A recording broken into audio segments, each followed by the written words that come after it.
can I get unstuck? Sometimes the work just doesn't seem to want to flow.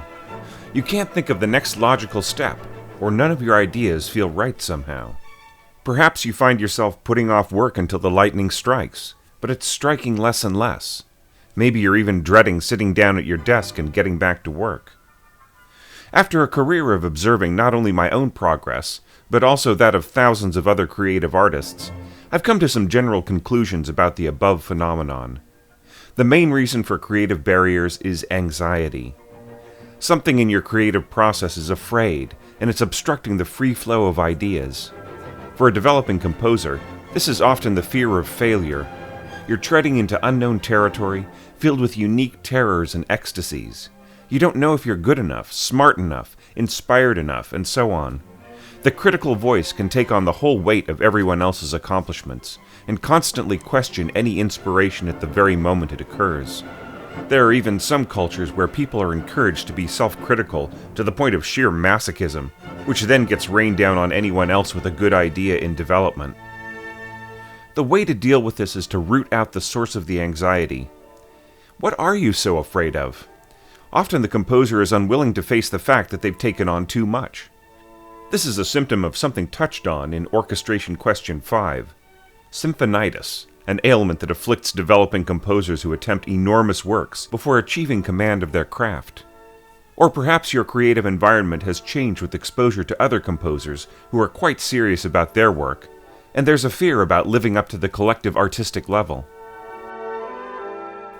Another cause for getting stuck is simply exhaustion, whether creative or physical. You've done as much as you could do for the day or week or even month sometimes, and the field of your imagination has to lie fallow for a time. You're running on vapors instead of rich fuel, and you may be punch drunk from the force of your own ideas. This can lead right back to anxiety, as many creators don't realize they're simply tired, and start questioning their ability to continue. But often all that's needed is a good night's sleep, or even just stretching one's legs.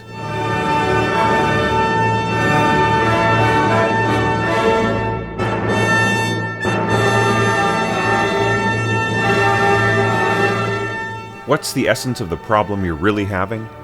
Your creativity represents a relationship in your life that for some reason or other you're not respecting. You need to think about what it needs from you to support it. Patience, understanding, time off, easing up on being judgmental, laying off the unreasonable expectations, and letting it grow by feeding it with stimulation and training. It's like being married or raising a child. If you really want to make a life path out of music, then you're in this relationship for life, and it's going to shape you as much as you shape it. So stop hurting it with doubts, and start healing it with a little self-knowledge.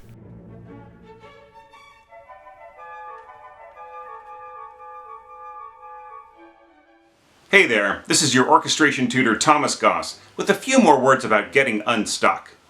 The video you've just watched is dedicated to getting at the root causes of why people sometimes feel a hitch in their creativity. Now let's take a quick look at the positive aspects, not just how to get unstuck, but propelled forward by the strength of your inspiration. One way to think positively about a creative project is to compare it to a class or even a court case. If you're studying for a test or researching for a dissertation, you'll end up knowing everything possible about your topic, and can think it through from beginning to end. Likewise, an attorney who's arguing a case will learn all the ins and outs of the relevant law, the circumstances, and the evidence. Then they will have to make their points well enough to convince a judge and jury, and even sometimes the greater public. Likewise, the composer. You too have a case to put forward, a test to pass. Do you know everything there is to know about the subject, about the argument that is your piece of music? Have you worked through its structure, its logic, and its inconsistencies? Do you know its precedents, its history, and how it fits into the overall scheme of your creative goals? This might seem to invite even more anxiety and get you stuck even worse, but actually I find it has the opposite effect. If you clarify your intentions, work out a plan as much as possible, and educate yourself about your own music, then it's much easier to decide what to do at each step along the way. And that leads into the second positive motivation about your projects: to view them as professional work, commissions with due dates and strings attached, for which you're responsible for the results.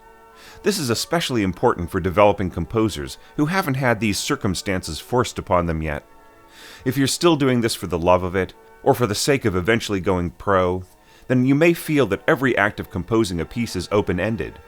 You work on things when you have the time, or when you feel like it. But a pro has to find the time to work on their music, and they don't have any choice in the matter. The piece must be finished, because next month's rent is depending on it. So you pull yourself together and simply compose, and save your doubts for the editing phase.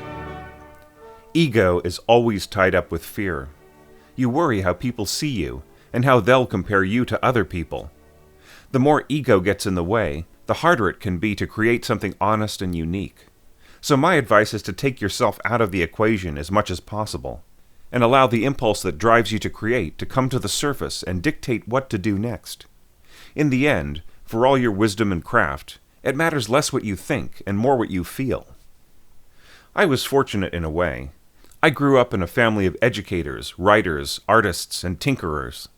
Problem-solving and organizing thoughts were a way of life, and brought with them a proactive approach to creativity that's become second nature. I should also say here that everyone in my family has also indulged their imaginations with rapacious hunger, devouring books and films and music like intellectual food. The result is that I'm rarely at a loss for an idea. My problem is rather the other direction. I get so many ideas that I don't have time in my life to fit them all in. Then I find myself the puppet of the man that I was when I came up with one particular idea, and I have to do his bidding to get his ideas done and dusted and make room for the grand schemes of the person that I am today. But that's the topic for another video.